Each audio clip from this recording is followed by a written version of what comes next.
ಹ್ಮ್. ವಿದ್ಯಾರ್ಥಿಗಳೇ, ಇದು ಸೈನಿಕ ಶಾಲೆ ಪ್ರವೇಶ ಪರೀಕ್ಷೆದಾಗ ಬಿದ್ದಿತ್ತು. ಈಗ 50 ಮೀಟರ್ ಉದ್ದ, 30 ಮೀಟರ್ ಅಗಲತೆ ಒಂದು ಆಯತಾಕಾರದ ಕೋಣೆಯ ಸುತ್ತಲು ಅಂದ್ರೆ ಹೊರಬಾಜು ಅಂದಾಗ ಪ್ರಶ್ನೆಗಳನ್ನ ಸರಿಯಾಗಿ ಒಳಬಾಜು ದಾರಿ ಅದ ಅಂದ್ರೆ ಬೇರೆ ಬರ್ತದ ಲೆಕ್ಕ, ಹೊರಬಾಜು ಅಂದ್ರೆ ಬೇರೆ ಬರ್ತದ. ಇವೆಲ್ಲ ಯಾವಾಗ ನೀವೆಲ್ಲ ಬ್ಯಾಂಕಿನ ಪರೀಕ್ಷೆಗೆ ಅಂಥವೆಲ್ಲ ಮೊದಲ ಸೈನಿಕ್ ಸ್ಕೂಲ್ಗಿಂತ ಗಣಿತಗಳನ್ನು ಕೇಳ್ತಿದ್ರು. ಈಗಾದರೂ ನೀವು ಈ ಅಭ್ಯಾಸವನ್ನು ನೀವು ಏನಾದರೂ ಪರ್ಫೆಕ್ಟ್ ಆಗಿಬಿಟ್ರೆ ನಿಮ್ಗೆ SSLC ರ್ಯಾಂಕ್ ರಿಸಲ್ಟ್ನೇ ಬರ್ತದೆ. ಆಮೇಲೆ ಜೂನ್ 1ರಿಂದ ನಿಮಗೆ ದಿನಾಲು ಸ್ಟೇಟಸ್ ಅದೊಳಗೆ ಹೋಮ್ವರ್ಕ್ ಬರ್ತದೆ. ಅದನ್ನು ನೀವು ಹೋಮ್ವರ್ಕ್ ರೆಡಿ ಆಗಿ ನೀವು ಇದನ್ನು ಅಭ್ಯಾಸ ತೆಗೆದು ನೋಡ್ರಿ, ನಿಮಗೆ ತಾನೇ ಅಭ್ಯಾಸ ಬರ್ಲಿಕ್ಕೆ ಚಾಲು ಆಗಿಬಿಡ್ತದೆ. ಅದಕ್ಕೆ ಹೇಳೋದು, ಸ್ಟೇಟಸ್ ಒಳಗೆ ನೀವು ಏನು ಮಾಡಬೇಕು, ದಿನಾಲು ಅಭ್ಯಾಸ ಮಾಡಬೇಕು, ನಂಬರ್ ಬರ್ಸ್ಬೇಕು. ಅದನ್ನು ಸ್ಟೇಟಸ್ ಗ್ರೂಪ್ ಮಾಡ್ತೀವಿ ವಿದ್ಯಾರ್ಥಿಗಳದ್ದು ಒಂದು ನಾಳೆ ಜೂನ್ದಿಂದ.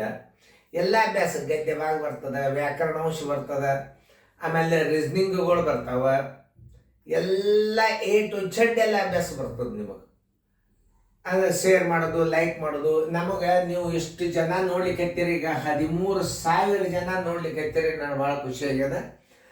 ಆಮೇಲೆ 50 ಮೀಟರ್ ಉದ್ದ, 30 ಮೀಟರ್ ಅಗಲತೆ ಒಂದು ಆಯತಾಕಾರದ ಕೋಣೆಯ ಸುತ್ತಲೂ ಅಂದರೆ ಒಂದು ಕೋಣೆಯ ವಿಸ್ತೀರ್ಣದ ಸುತ್ತಲೂ ಅಂದ್ರೆ ಹೊರಗಂತ ಅರ್ಥ ಮಾಡ್ಕೋಬೇಕು. 5 ಮೀಟರ್ ದಾರಿ ಅದ, ಕಟ್ಟಿ ಅದ 5 ಮೀಟರ್. ದೇವಸ್ಥಾನ ನೋಡಿರಿ, ಹೊರಗೆ ಹಿಂಗೆ ಕಟ್ಟಿರ್ತಾರೆ, ಹೊರಗಡೆ ಹನುಮಾನ್ ದೇವ್ರ ಗುಡಿಗೆ ನೋಡಿರಲ್ಲ, ಹೊರಗಡೆ ಹಿಂಗೆ ಕಟ್ಟಿ ಸುತ್ತ ಹಾಕಿ ಬಂದ ಕೇಸಿಂದ ನಾವು ನಮಸ್ಕಾರ ಮಾಡ್ತೀವಲ್ಲ, ಅದು ಹೊರ ಬಾಜುವಿನ ಕಟ್ಟೆ ಅಂತಾರೆ. ಅದಕ್ಕೆ ಒಳ ಬಾಜು ಅಂದ್ರೆ ಹೂದೋಟದೊಳಗೆ ಅದೆಲ್ಲ ಏನಿರ್ತದೆ ಒಳಗಿರ್ತದೆ. ಹೂದೋಟದೊಳಗೆ ಏನಿರ್ತದೆ ಒಳಗೆ ದಾರಿ ಮಾಡಿರ್ತಾರೆ. ಯಾಕೆ ಹೂವಿನ ಬಳ್ಳಿ ಗಿಳಿ ಏನು ತುಳಿಬಾರ್ದಂತ ಹೂದೋಟದ ಒಳಗೆ ಏನಿರ್ತದೆ ಒಳ ಬಾಜು ದಾರಿ ಇರ್ತದೆ. ಆಮೇಲೆ ಇದನ್ನ ದೇವಾಲಯ ಅಂತ ತಿಳ್ಕೊರಿ, ದೇವಸ್ಥಾನ ಅಂತ ತಿಳ್ಕೊರಿ. ಒಂದು ಉದಾಹರಣೆ ಹೇಳ್ಬೇಕಾದ್ರೆ ಹೆಂಗೆ ಅರ್ಥ ಮಾಡ್ಕೋಬೇಕಂದ್ರೆ, ಆಯ್ತಾ ಕೋಣೆಯ ಸುತ್ತಲೂ ಅಂತಂದ್ರೆ ಇದಕ್ಕೆ ಏನು ಬೀಳ್ತದಂದ್ರೆ 50 30 ಬೀಳ್ತದೆ. ಇದಕ್ಕೆ 50 ಬೀಳ್ತದ, ಇದಕ್ಕೆ 30 ಬೀಳ್ತದೆ. ಇದು ನೋಡ್ರಿ, ಇದಕ್ಕೆ 50 30 ಬಿತ್ತು ಅಂತಂದ್ರೆ ಎಷ್ಟು ಮೀಟರ್ ದಾರಿ ಅದ? ಈ ಕಡೆ 5 ಕೂಡಿಸ್ಬೇಕು ನೀವು, ಈ ಕಡೆ 5 ಕೂಡಿಸ್ಬೇಕು, ಈ ಕಡೆ 5 ಕೂಡಿಸ್ಬೇಕು ಅಂದ್ರೆ ಉದ್ದಾತು. ಆಮೇಲೆ ಈ ಕಡೆ 5 ಈ ಕಡೆ 5 ಕೂಡಿಸಿದ್ರೆ ಏನಾಯ್ತು? ಕಟ್ಟೆಯನ್ನೊಳಗೊಂಡ ಉದ್ದ. ಇದು ಕಟ್ಟೆಯನ್ನೊಳಗೊಂಡ ಉದ್ದ, ಕಟ್ಟೆಯನ್ನೊಳಗೊಂಡ ಅಗಲ. 30ರೊಳಗೆ 10 ಕೂಡಿಸಿದ್ರೆ ಅಗಲ ಆಯ್ತು, 50ರೊಳಗೆ 10 ಕೂಡಿಸಿದ್ರೆ ಉದ್ದಾತು. ಹೊರ ಕಟ್ಟೆಯ ಸುತ್ತಲೂ ಅಂದ್ರೆ ಹೊರಗದ ಅಂತ ಅರ್ಥ. ಕಟ್ಟೆಯನ್ನೊಳಗೊಂಡ ಉದ್ದ ಬರೋಬರಿ. ಆ ಕಟ್ಟೆಯ ಆವಾರವಿದೆ. ಹಾಗಾದರೆ ಆ ಆವಾರದ ವಿಸ್ತೀರ್ಣವನ್ನು ಕಂಡು ಹಿಡಿಯಿರಿ. ಆವಾರ ಅಂದರೆ ಏನು? ಅಗಲವಾದ ಕಟ್ಟೆ ಏನಂತಾರೆ? ಆವಾರ ಅಂತಾರ. ಅಲ್ಲಿ ನೀವು ಅರ್ಥ ಮಾಡ್ಕೊಂಡಿರಿ. ಈಗ ಕಟ್ಟೆಯನ್ನೊಳಗೊಂಡ ಉದ್ದ ತಕ್ಕೋಬೇಕು ಮೊದಲು. ಕಟ್ಟೆ ಅಥವಾ ಆವಾರ, ಕಟ್ಟೆಯನ್ನೊಳಗೊಂಡ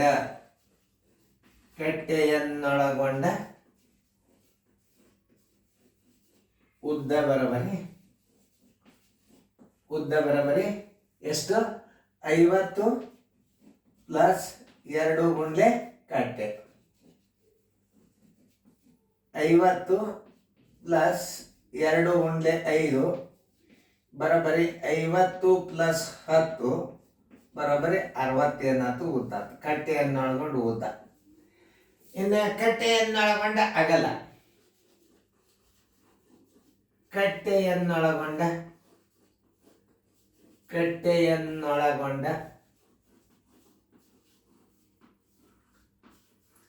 ಅಗಲ ಬರೋಬರಿ 30 ಪ್ಲಸ್ 2 ಗುಂಡ್ಲೆ ಕಟ್ಟೆ ಹೇಳತ್ತೆ. ಆವಾರ ಅಂದ್ರೆ ಒಂದೇ, ಕಟ್ಟೆ ಅಂದ್ರೆ ಒಂದೇ. ನಿಮಗೆ ತಿಳಿಲ್ಲ ಅಂತ ಕಟ್ಟೆ ಅಂತ ಬರ್ತದೆ. 30 ಪ್ಲಸ್ 2 ಗುಂಡ್ಲೆ 5 ಬರೋಬರಿ 30 ಪ್ಲಸ್ 10 ಬರೋಬರಿ 40. ಕಟ್ಟೆಯನ್ನೊಳಗೊಂಡ ವಿಸ್ತೀರ್ಣ ತಕ್ಕೋಬೇಕು. ಈಗ ನೀವು ಕಟ್ಟೆಯನ್ನೊಳಗೊಂಡ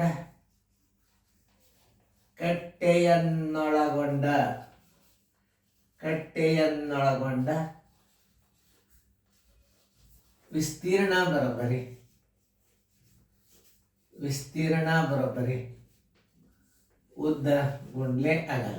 ಕಟ್ಟೆಯನ್ನೊಳಗೊಂಡ ಉದ್ದ, ಕಟ್ಟೆಯನ್ನೊಳಗೊಂಡ ಅಗಲ. ಕಟ್ಟೆಯನ್ನೊಳಗೊಂಡ ಉದ್ದ 60 ಗುಂಡ್ಲೆ 40, 2400 ಚದರ ಮೀಟರ್. 2400 ಚದರ ಮೀಟರ್ ನೆನ್ಪಿಟ್ಕೋರಿ.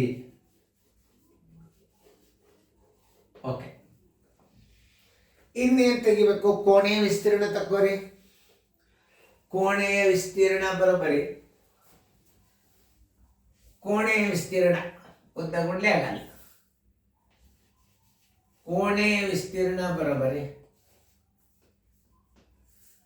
ಕೋಣೆಯ ವಿಸ್ತೀರ್ಣ ಬರೋಬರಿ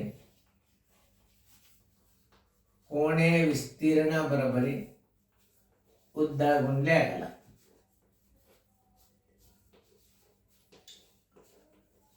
ಕೋಣೆಯ ವಿಸ್ತೀರ್ಣ ಉದ್ದ ಗುಂಡ್ಲೆ ಅಗಲ 30 ಅದ.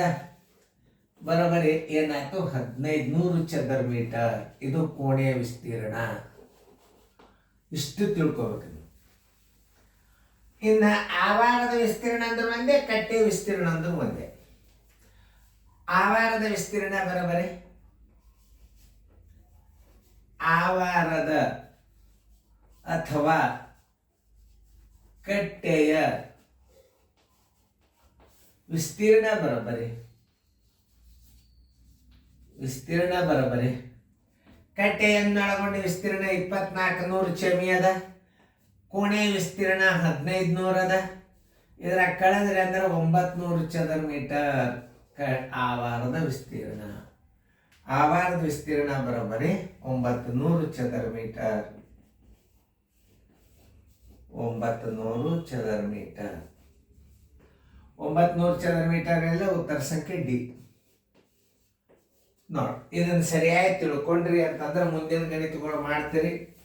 ನಿಮಗೆ ಇದು ಸುಮಾರಾಗಿದು 70-80ನೇ ಇಸ್ವಿ ಒಳಗೆ ಬಿದ್ದಂಥ ಗಣಿತ 2017 ಕೇಳ್ಯಾನ.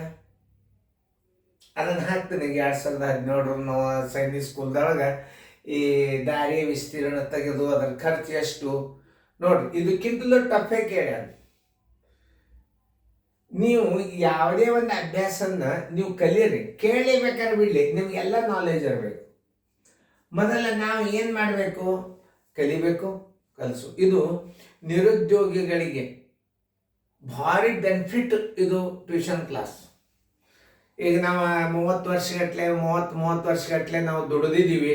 ಅದನ್ನು ನಾವು ಮಾಡಿ ಇಟ್ಟಿದ್ದೀವಿ. ಅದನ್ನು ವಿದ್ಯಾವಂತರು ಕಲ್ತವರು ನೀವು ಮಕ್ಕಳಿಗೆ ತಯಾರು ಮಾಡ್ಬೋದು. ಇದು ನವೋದಯ ಸೈನಿಕ್ ಸ್ಕೂಲ್ ಡಿಕ್ಷನರಿ ಇದ್ದಂಗೆ. ಇದು ಟೀಚರ್ಸ್ ಟ್ರೈನಿಂಗ್ಗೂ ಹೆಲ್ಪ್ ಅದ. ಆಮೇಲೆ ಟೀಚರ್ಸದ್ದು ಬರ್ತದೆ, ನಾಳೆ ಇಂಜಿನಿಯರಿಂಗ್ ಬರ್ತದೆ, ಬ್ಯಾಂಕಿನ ಪರೀಕ್ಷೆಗೆ 100% ಬರ್ತದೆ. ಯಾಕಂದ್ರೆ ರೀಸ್ನಿಂಗ್ಗಳು ಬರ್ತಾವೆ ಇನ್ನು ಮುಂದೆ ನಿಮಗೆ. ಡೈಲಿ ಹೊಸ ಬರ್ತಾವೆ ರೀಸ್ನಿಂಗ್ಗಳು. ನಿಮಗೆ ನಾವು ಹಾಕಿ ಹೇಳಿಬಿಡ್ತೀವಿ, ಇಂಥ ತಾರೀಕಿನ ದಿವ್ಸ ಹಿಂಗೆ ರೀಸ್ನಿಂಗ್ ಬರ್ತಾವ, ಗ್ರೂಪಿನಾಗ ಹಾಕಿರ್ತೀವಿ ನೋಡ್ರಿ. ಯೂಟ್ಯೂಬ್ದಾಗೂ ಇರ್ತಾವೆ, ಯೂಟ್ಯೂಬ್ದಾಗೂ ನೋಡ್ಬೋದು. ಚೆನ್ನಾಗಿ ನೋಡ್ರಿ. ನೀವು ವಾಟ್ಸಪ್ದಾಗ ನೋಡೋದರಿಂದ ಅಭ್ಯಾಸ ಏನಾಗ್ತದೆ? ಹುಡುಕ್ಯಾಡೋ ಕಾರಣ ಇರೋದಿಲ್ಲ. ವಾಟ್ಸಪ್ದಾಗಿನ ಅಭ್ಯಾಸ ಏನಿರ್ತದೆ ನೋಟ್ಬುಕ್ ಮಾಡ್ಕೊಂಡು ಬಿಟ್ರಿ ಅಂತಂದ್ರೆ ನಿಮಗೆ ನವೋದಯ ಸೈನಿಕ್ ಸ್ಕೂಲ್ ಗ್ಯಾರಂಟಿ ಆಗ್ತದೆ. ಆದರೆ ಮಾಸ್ಟರ್ ಗೈಡ ಮತ್ತು ನವೋದಯ ಚಾಲೆಂಜ್ 2 ಬುಕ್ಗಳನ್ನು ಮಾತ್ರ ಕಡ್ಡಾಯವಾಗಿ ತೊಗೊಂಡಿರ್ಬೇಕು. ಈ ಕೋಚಿಂಗ್ ಆಧಾರ ಎದರ್ದಂತ ಮಾಸ್ಟರ್ ಗೈಡ್ ಅದಾನ ಗಣಿತವ, ನವೋದಯ ಚಾಲೆಂಜ್ದಾಗಿನವ KP ದರಿಗೌಡರು ಮತ್ತು ಇನ್ನೊಬ್ರು B ಪ್ರಕಾಶನ್ ಸರ್ ಬುಕ್ ಆಧಾರಿತ ಇದು ಕೋಚಿಂಗ್ ಕ್ಲಾಸ್. ನಾವೇನು ಬುಕ್ಕ ಪ್ರಿಂಟ್ ಮಾಡೋರಲ್ಲ ಏನಲ್ಲ. ಆ ಬುಕ್ಕ ತೊಗೊಂಡು ಇಟ್ಕೊಂಡು ಕೂಡ್ರಿ, ನಿಮ್ಮ ಮುಂದೆ ಗಣಿತಗಳು ಎಷ್ಟು ಬರ್ತಾವೆ ನೋಡ್ರಿ. ಚೆನ್ನಾಗಿ ನೋಡ್ಕೊಡ್ರಿ, ಫೇರ್ದಾಗ ಬರ್ಕೊಡ್ರಿ. ಅವ್ರ ಬುಕ್ಕನ್ನೇ ರೆಫರ್ ಆಗ್ತದೆ ಮುಂದೆ. ಚೆನ್ನಾಗಿ ಬರ್ಕೊಂಡು ಬೇಸಿಕ್ ಅಭ್ಯಾಸ ಆತಂದ್ರೆ ಇದು ಸೈನಿಕ್ ಸ್ಕೂಲ್ ಪೇಪರ್ ಈಸಿ ಬಿಡಿಸ್ತೀರಿ ನೀವು.